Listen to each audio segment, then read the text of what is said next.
বন্ধুরা, আজকের ভিডিওতে কথা বলবো চেস্টন এলএস জুনিয়র এই সিরাপটি নিয়ে। তার আগে বন্ধুরা, আজকের হেলথ টিপসটা হচ্ছে গিয়ে ছোট বাচ্চাদের যখন কাশি হয় তখন দেখবেন দুই ধরনের কাশি হয়। একটা হচ্ছে গিয়ে গড়গড় কাশি, আর একটা হচ্ছে গিয়ে শুকনো কাশি। গড়গড় কাশিটা কেমন? যখন বুকের মধ্যে নিঃশ্বাস নেওয়ার সময় একটা গড়গড় সাউন্ড আসবে।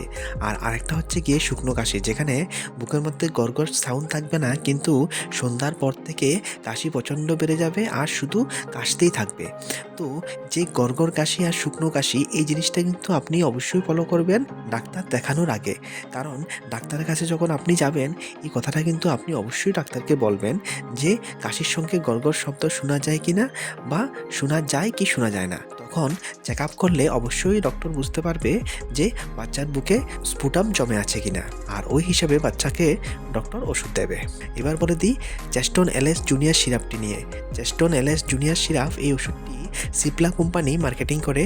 আর এই ওষুধটির মধ্যে মেইনলি আছে লিবোসালবিউটামল সালফেট, অ্যামব্রক্সল হাইড্রোক্লোরাইড আর গুয়াফেনিসিন। আর এই ওষুধটি ব্যবহার করা হয় ছোট বাচ্চাদের এই গড়গড় কাশির জন্য, বা যে কাশির মধ্যে বুকের মধ্যে স্পুটাম আছে সেই ধরনের কাশির জন্য।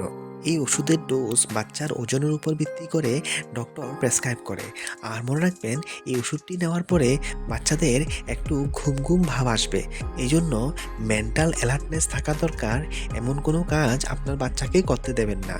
বন্ধুরা, ইনফরমেশনগুলি ভালো লাগলে ভিডিওটিকে একটি লাইক অবশ্যই দেবেন। ভিডিওটি দেখার জন্য অসংখ্য ধন্যবাদ।